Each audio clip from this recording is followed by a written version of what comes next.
All right, dog movie warning. Well, actually, you know what? There's no warning.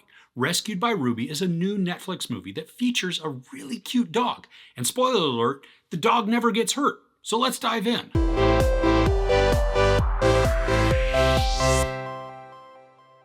State Trooper Dan dreams of joining the canine search and rescue team, but no one will give him the chance. Shelter dog Ruby dreams of having a home, but she's running out of hope.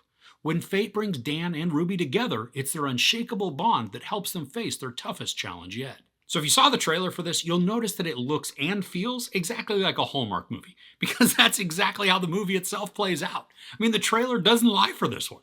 It's a schmaltzy story about a state trooper who desperately wants to join the search and rescue team, but he doesn't have a dog. So he naturally does what any aspiring canine officer does. He goes to the animal shelter and looks for one.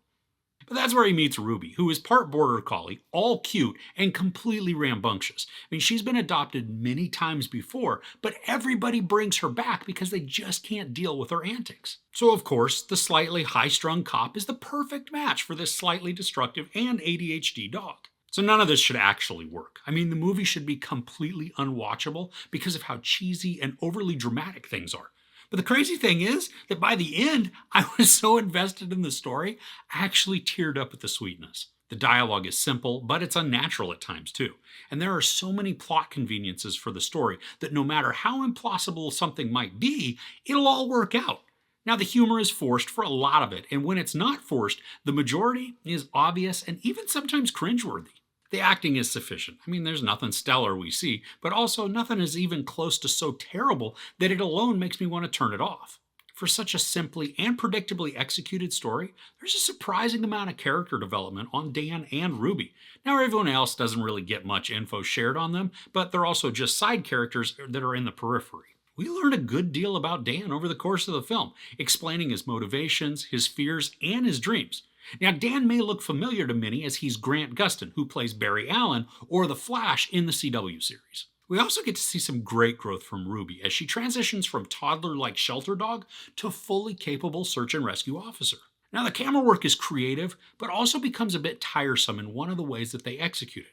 And we get to see a bunch from Ruby's perspective, so the camera will get sort of this fisheye effect and it's closer to the ground level as it just bounces around as Ruby runs and searches for things. The color then also shifts to be much less vibrant, imitating what it might look like to see how dogs view the world. That's fun at first because we are in her shoes, but it's repeated a ton. Now, while I do appreciate that it's a filming choice and not just a one-time gimmick, I did get tired of its use. Now, the trajectory of the plot we see coming a mile away.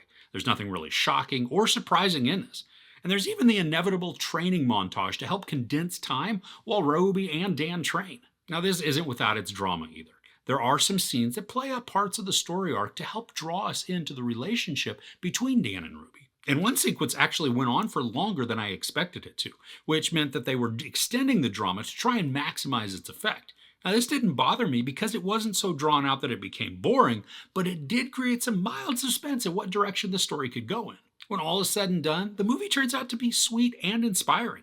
I mean, really, there's nothing groundbreaking here, but that's okay. This is just a feel-good movie that's based on true events. And this is a quick watch also. I mean, it's only 93 minutes, and the time goes by pretty quickly.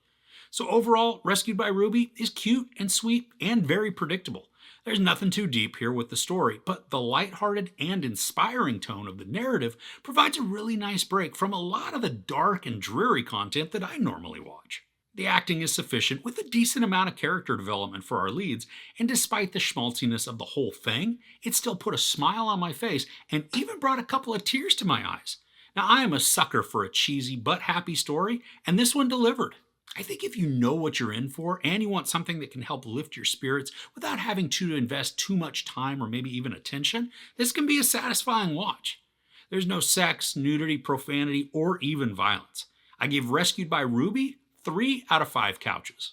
What's a feel-good movie you've seen in recent years? I'd love to hear about it in the comments below. If you enjoyed this review, please give it a like. Also, don't forget to share and subscribe. I'm Chris. This is Movies and Munchies. Thanks for couching with me.